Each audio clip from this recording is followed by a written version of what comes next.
So friends, let's start with today's lovely Goan meatball curry.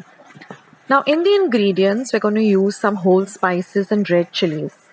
Now here I've taken about 8 dried red chillies, about 6 cloves, 15 peppercorns, 1 cardamom, 1 inch of cinnamon, 1 tablespoon of coriander seeds, 1 teaspoon of cumin seeds and 1 teaspoon of poppy seeds. I'm also going to be using about 3/4 of a cup of freshly grated coconut. Now I'm also going to be using 200 grams of mince. I'm going with chicken. You can use beef or mutton. Now I'm going to grind all these whole spices along with the coconut and about half a cup of water, and we're going to get this very fine paste. Now we're also going to use 1/4 teaspoon of haldi powder, 1 medium-sized onion, 1.5 teaspoon of vinegar, 1 tablespoon of ginger, 1 medium-sized tomato and 1 light green chili chopped fine. We are also going to use the masala water. Now I'm going to add this haldi powder and this ginger garlic paste to my masala paste and mix it really well. I'm going to now roast 2 tablespoons of besan or chickpea flour for just a minute till you get the aroma of the flour. I'm going to add this to the chicken mince, or if you're using beef or mutton. I'm going to add about 2 tablespoons of our spice paste. We're going to add the green chili and we're going to add salt, and we're going to mix all of this really well together. Then I'm going to make small balls like this.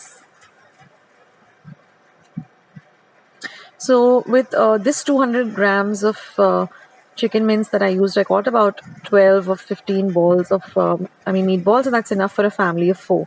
Now I'm just going to lightly I'm just going to add 1 teaspoon of oil in a pan and just lightly fry these balls, not completely, for less than a minute. I'm just going to toss them around, and once I find that they're just a little bit coated with the oil, I'm going to take them off immediately. So just for about a minute or so, I'm just going to lightly toss them and fry them in the oil. So do that with all of them. Now if you find that your mixture is a little bit loose and you're not able to form the balls, just add a little more of the roasted besan. And once this is done, just set these fried balls aside. Now we're going to make the curry. So I've heated about 1 tablespoon of oil. I'm going to add the curry leaves. I'm going to add my chopped onion and I'm going to fry it really well. I'm then going to add my tomato and fry it till it becomes nice and soft and cooked. Then I'm going to add the masala paste that we ground.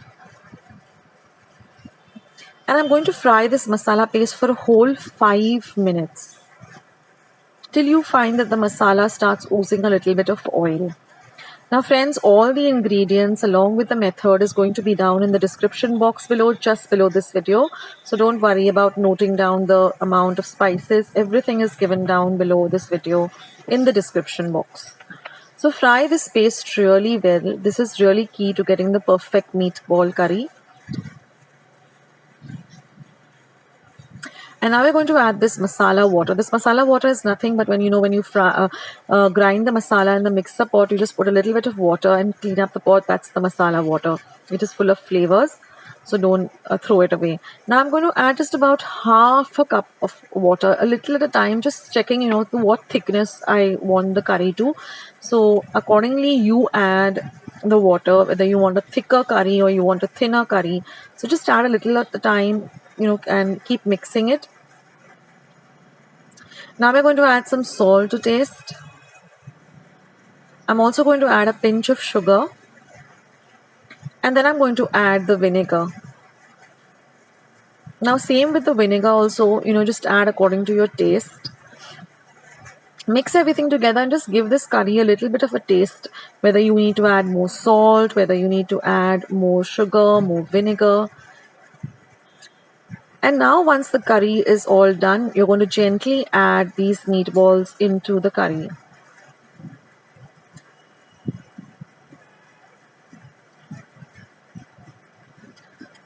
Now very lightly just coat the meatballs with this curry. See that they don't break.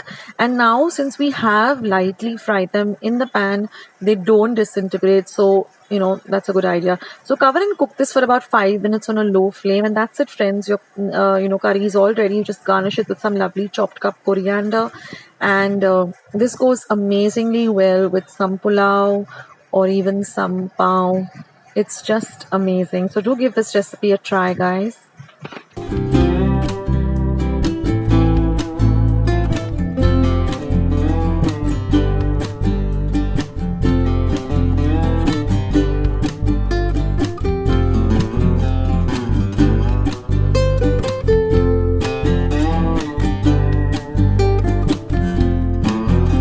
Friends, I hope you like today's recipe as well as today's video, and if you would like to see more videos like this, then don't forget to leave this video a big thumbs up.